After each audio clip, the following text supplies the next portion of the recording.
Michigan, a basketball school. The voice of college football talking up the maize and blue. Please subscribe to our Michigan channel. Of course, like the videos and share them out on social media. If you enjoy the discussion, debate, and analysis, others will as well. Again, share the videos, please. All right, the joke's been running around Twitter and other social media outlets whether Michigan is a basketball school. Of course, the NCAA tournament will commence soon, and Michigan's a prime favorite in this one as a number one seed and the Big Ten regular season champion. But it's a bit of a joke, right? Is Michigan truly a basketball school? Well, it depends on your perspective.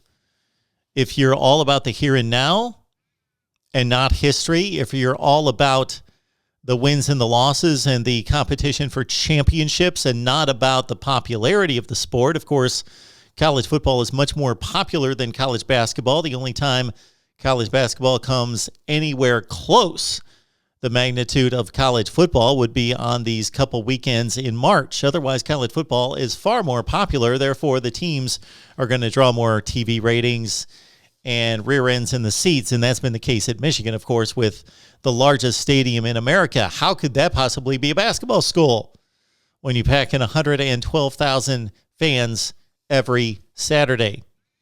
Let's look at the numbers on the court, though, and on the playing surface. All right, Michigan football. Last won a national championship in 1997, of course, the Rose Bowl win against Washington State, 21-16, and the Charles Woodson Heisman Trophy, undefeated national championship team under Lloyd Carr. And we're talking about, to set the stage for this argument, the all-time wins leader in football. But where were those wins? They were pre-World War II. And then, of course, the program wasn't quite as successful throughout much of the 50s into the 60s. Bo Schembechler was highly successful, one of the great coaches in college football, of course, taking the reins in 1969. And the program basically lived in the top 10 from Bo Schembechler's first season in 69 all the way through the 21st in 1989, and then a good run throughout the 80s and 90s into the 2000s. But, again, last national championship was 1997.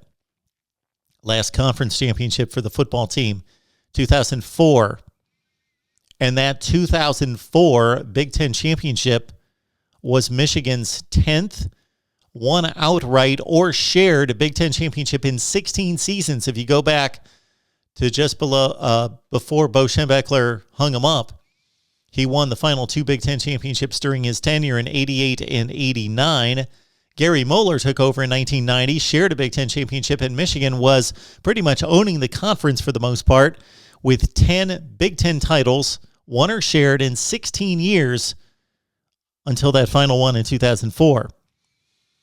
They're in the 15 to 20 range in wins and winning percentage in college football since 2000 because they were highly competitive from 2000 to 06, 07. Rich Rod came in, hard times, Brady Hoke, marginal performance. They actually went 46 and 42 during a stretch under Rich Rod and Brady Hoke. 46 and 42 for a school like Michigan is awful.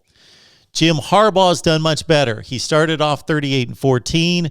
Of course, had the big year in 2016 in which they came that close to going to the Big Ten championship game, but no championships for Jim Harbaugh. And of course, the football team has declined over the past few seasons, 9-4, 2-4. The last time Michigan really competed for a national championship had to be, you could look at that 2016 season. That could be considered competing for a national championship. Top three in the nation heading to Columbus for the showdown.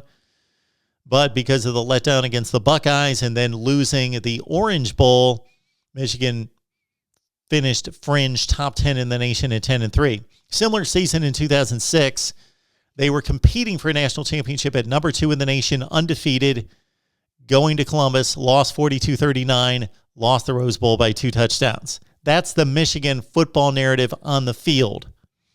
How about the basketball team? 1-6 in national championship games all time. So 7 appearances in the national championship game in basketball is high on the all-time list. Of course, the one national championship win in Seattle with Ramil Robinson and Glenn Rice, the 89 thriller over Seton Hall.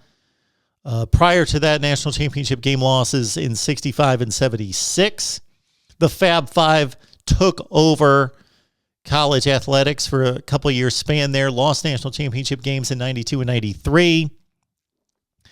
And then Michigan basketball was pretty irrelevant through most of the 90s, through the 2000s, until John Beilein came in from West Virginia.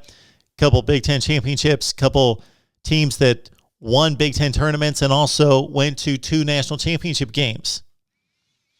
And now we have Juwan Howard as a number 1 seed in the national championship tournament. And it's kind of interesting that you see coaching the 2 major sports at Michigan, 2 legends, 2 legendary figures, 2 players of renown. Juwan Howard of the Fab Five, one of the more popular assemblages of talent in the history of college sports. Of course, they set trends, fashion trends, gained tremendous popularity, did Michigan basketball during the Fab Five era, and Juwan Howard was front and center as probably the second or third leg of that Fab Five. And then Jim Harbaugh went 2-0 against Ohio State, took the team to a Rose Bowl, was one of the great Michigan quarterbacks of all time, and moved on to the NFL to gain stardom there. Michigan football versus Michigan basketball. And again, the popularity contest really isn't fair because of college football over college basketball. Anytime Michigan steps on the field in football, they're going to have a larger audience than the basketball team will at any time except for late in the NCAA tournament. My look at Michigan basketball versus Michigan football, it's a football school, folks. But, man, the basketball team has been much more successful in playing for 2 national championships since 2013. All right, your thoughts down below, whether real or with a nod and a wink, right here at the voice of college football, Maize and Blue.